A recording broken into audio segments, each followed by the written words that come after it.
আমি দীর্ঘদিন ধরে ইতালি আছি এবং কাজ করছি। এখনো 90 দিনের মতো কাজ বাকি আছে। তো আইন কি বলে, আমি কি দোমানদা করতে পারবো? আর করতে হলে কি লাগবে?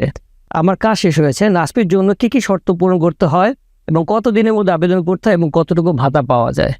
বেস্ট অপশন হচ্ছে 8 দিনের মধ্যে করা।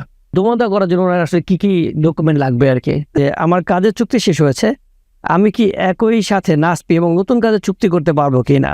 নাসপি পাওয়ার সময়সীমা কতদিন? আজকে কোশ্চেন করবো নাসপি নিয়ে। আমাদের শামীম ভাই লিখেছেন, আমি দীর্ঘদিন ধরে ইতালি আছি এবং কাজ করছি। এখনো 90 দিনের মতো কাজ বাকি আছে। তো আইন কি বলে, আমি কি দোমানদা করতে পারবো? আর করতে হলে কি লাগবে? 90 দিন কন্ট্রাক্ট এখনো শেষ হয়নি, 90 দিনের মতো বাকি আছে। ন্যাচারালি যদি কোনো কন্ট্রাক্ট শেষ হয়, আমরা জানি ন্যাচারালি শেষ হবে, অবশ্যই তিনি নাসপি করবেন। নাসপি করার অধিকার তার আছে।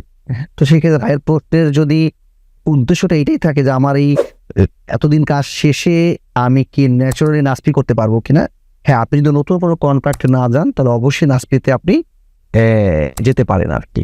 ওকে, আমাদের সেকেন্ড প্রশ্ন আসে জয়ন্ত মিদাবাই লিখেছেন, আমার কাজ শেষ হয়েছে। নাসপির জন্য কি কি শর্ত পূরণ করতে হয় এবং কত দিনের মধ্যে আবেদন করতে হয় এবং কতটুকু ভাতা পাওয়া যায়? এটা তো আমরা কতদিনের মধ্যে নাসপি করতে হয় সেটা আমরা জানি। বেস্ট অপশন হচ্ছে 8 দিনের মধ্যে করা, আর ম্যাক্সিমাম টাইম হচ্ছে 68 দিনের মধ্যে করা। পার্থক্যটা কি? 8 দিনে বেস্ট 8 দিনের মধ্যে করলে আপনি যদি 8 দিনের মধ্যে করেন তাহলে আপনি 1 দিনও লস করছেন না টাকাকে। আর যদি আপনি 8 দিন পরে করেন তাহলে ওই দিনগুলোর টাকার আপনাকে নাসপি দোকান করতে পারছি কিন্তু পুরো টাকাটা পাচ্ছি না। আপনার পরশু বাদ এক্সাম্পল মনে করেন আজকে আপনার কন্ট্রাক্ট শেষ হয়েছে, ওকে, তো আপনি কালকে নাসপি করলে ইমস আপনার আজকে যে কাজ শেষ, আজকে থেকে আপনার মাস হিসাব করুন। ওকে, আর এরকম আপনি 8 দিন পার করে ফেলেছেন, তাহলে আপনি 8 দিন 10 দিন বা 12 দিনের টাকাটা নাসপি আপনাকে ইমস আপনাকে দিচ্ছে না। তাহলে কন্ট্রাক্ট যেদিন থেকে শেষ হয়েছে ওদিন থেকে হিসাব, যেদিন থেকে আমি দোমানদা প্রেজেন্ট করেছি। ব্যাপারটা আমি হয়তো কনফিউশন তৈরি করে ফেলেছি, সরি।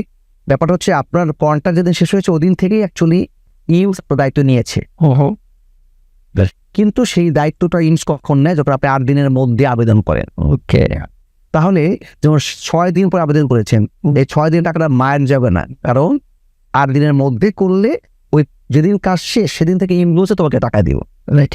যেদিন কাজ শেষ, কিন্তু আপনি 8 দিন পরে করেন, এরপরে বাড়তে থাকে সময়টা, তো ওই দিনগুলোর টাকা আর ইমস আপনাকে দিবে না।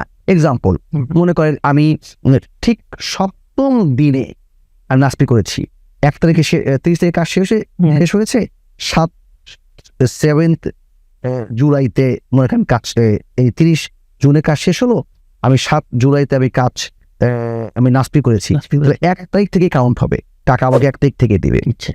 আমি যদি 15 তারিখে গিয়ে কাজটা নাসপিটা করি তাহলে আমার টাকাটা 15 তারিখ থেকে দেওয়া শুরু হবে। ওকে, কথা বুঝে আসছি? মানে লাস্ট টাইম হচ্ছে 68 দিন, কিন্তু আর এর মধ্যে দিন পেয়ার দিতে করবে না, ওয়ার্কিং ডে ধরতে পারে না, ওটাকে ওয়ার্কিং ডে ধরতে পারে না। ব্যাপারটা বুঝাতে পারলাম কিনা? পুরোপুরি। ধন্যবাদ। আচ্ছা, নাসপির আমার ভাই যে আরেকটা ব্যাপার ছিল জানার, যে দোমানদা করার জন্য আসলে কি কি ডকুমেন্ট লাগবে আর কি? তো আমরা সবাই কম বেশি জানি, পার্সোনাল ডকুমেন্টগুলো দরকার হয়। উলটিমা বুঝতে পারে আমরা চাই, আপনারা চাইবো, আর এবং ওই যে কাজ শেষ অথবা লিচেন্সিয়াতো কিনা তার যেই প্রমাণটা, ওকে, এটা আমরা চাইবো। একটা ভালো অপশন আছে, আরেকটা কথা বলতে বলি, ইভান তো মাস্ট, ইভান ছাড়া টাকা দিবেন থেকে। এক্সাক্ট। আরেকটা ভালো পোস্ট আছে নাসপি নিয়ে। আমাদের ইমানুয়েল ভাই লিখেছেন যে আমার কাজের চুক্তি শেষ হয়েছে, আমি কি একই সাথে নাসপি এবং নতুন কাজের চুক্তি করতে পারবো কি না? নাসপি পাওয়ার সময়সীমা কতদিন? এটা একটা কমপ্লেক্স একটা কোয়েশ্চেন। আমরা এটা নিয়ে রিসেন্টলি আমার কেস এসেছিল, একটা ইতালিয়ান মেয়ে বলতেছিল যে আমি তো অবশ্যই নাসপি থাকা অবস্থায় কাজ করতে পারবো এবং আমি নাসপিও পাবো। তাহলে আমি একটু কনফিউশন থেকে আমি একটু দেখলাম, পরে বুঝলাম যেটা যে এটা সম্ভব, কিন্তু শর্তাবলী আছে।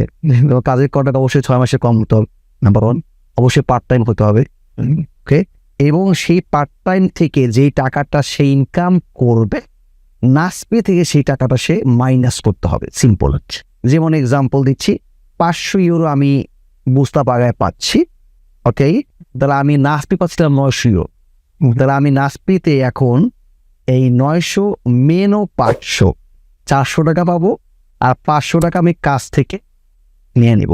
তার মানে কি 900 টাকাই পাবো, কিন্তু আবার আরো ইয়ে করে নিলাম। এই হচ্ছে কথা। তবে সুবিধা কি, যেহেতু ফুলটা নাসপি ইমস দিচ্ছে না, তাহলে আপনার টাকাটা ইমসে জমা রইলো বা জমা আছে, ব্যাপারটা এটা একটা ভালো দিক বলা যেতে পারে। তার মানে আমি অনেকে যেটা সাধারণভাবে চিন্তা করি যে যেহেতু আমি নাসপি পেতাম, এখন কাজ পেয়েছি, এখন আমি নাসপি অফ করি। আসলে ব্যাপারটা আছে তখন উনি কন্ট্রাক্টটা কোঅপারেশন করবে, নতুন কাজ করছে, এবার এই ডিসিশন নিবে আসলে তার কন্ট্রাক্ট বেস করে যে সে আরো কতদিন পাবে।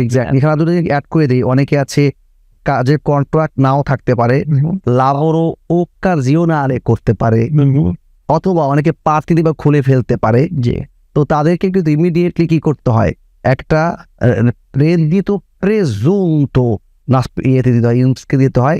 এবং ওই যে একটা সলিয়া আছে মিনিমা, যেমন যাদের আউটোনমো তারা 4,800, অনেক ক্ষেত্রে আমরা যতটুকু বুঝি 5,000 ধরে নিচ্ছি আমরা।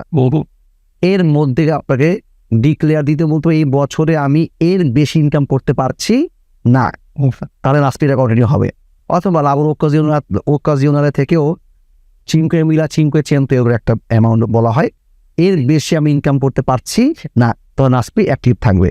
কারণ সঙ্গত কারণেই লাভরও সুবর্ডিনাতো থেকেও কিন্তু একইভাবে একটা সলিয়া 8,000 সামথিং হবে, এই সলিয়াটা পার না হলে নাসপি কন্টিনিউ করা পসিবল।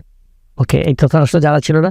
আরেকটা প্রশ্ন এটা আমি নিজে থেকেই করতে যাচ্ছি, সেটা হচ্ছে যে মানে যখন কাজের ব্যাপারটা ন্যাচারালি কন্ট্রাক্ট শেষ হয়ে যায়, আবার অনেক সময় আমরা ডিমিশনও দিই, তো এরপর আমরা জানি যে নতুন করে আবার একটা কাজ করতে হয়, আবার নতুন করে নাসপিতে ঢোকার জন্য সেই কাজের পিরিয়ডটা আসলে কিভাবে কাউন্ট করা হয়, কতদিন পর আমি করতে পারি? এখানে একটা নতুন কনফিউশন আছে আমাদের মধ্যে, সেটা হচ্ছে আমরা বলে থাকি যে এই লাস্টের কাজটা হতে হবে 3 মাস। জি, কিন্তু এটা আসলে যখন কেউ ডিমিসিয়নে ভলান্টারিয়ে দিচ্ছে, তখন তাকে মিনিমাম 3 মাসের একটা কন্ট্রাক্ট করতে হবেই, মাস্ট। ওকে, এবং সেই 3 মাসে কন্ট্রাক্ট করার পর যদি কারো ক্ষেত্রে প্রবাতি সে টিকে না যায়, বাদ হয়ে যায়, তার ক্ষেত্রেও নাসপি করা পসিবল হচ্ছে না। কারণ আমি ডিমিসিয়নে দেওয়ার পরে আমি কমপক্ষে 3 মাস কাজ করতে হবে। ইন বেচে যদি আমি ন্যাচারালি কোনো কাজ শেষ হয়ে যায়, ন্যাচুরালমেন্টে অথবা লিসেন্সিয়াতো হয়ে যায়, এবং আমি সঙ্গত কারণে নাসপি না করে আর একটা কাজে ঢুকে যাই, সেখানের কাজটা কিন্তু 1 মাস হলেও নাসপি করতে প্রবলেম নেই। অথবা সেই কাজে ঢুকে গিয়ে প্রবাতে যদি আমাকে বাদ দিয়ে দেওয়া হয়, তখনও নাসপি করা পসিবল। তার মানে এইটা আসলে ঠিক না যে সর্বক্ষেত্রেই 3 মাস, দুইটা ভিন্ন ক্ষেত্র আছে এখানে আমরা 3 মাস না করতে পারি। জি, এক্স্যাক্ট। আর আরেকটা ব্যাপার ভাই, ডিমিশনের ক্ষেত্রে আরেকটা জিনিস আমরা জানি যে ডিমিশন জুস্তা কাউজা, যেটা এইটার ক্ষেত্রে কি নিয়মটা আছে? না, ডিমিশন জুস্তা করা তো মুখে বললেই হবে না। যেমন এরকম হতে পারে যে আপনার 3 মাস ধরে বেতন পাচ্ছেন না, ওকে, এটা জুস্তা কাউজা একটা কারণ হতে পারে।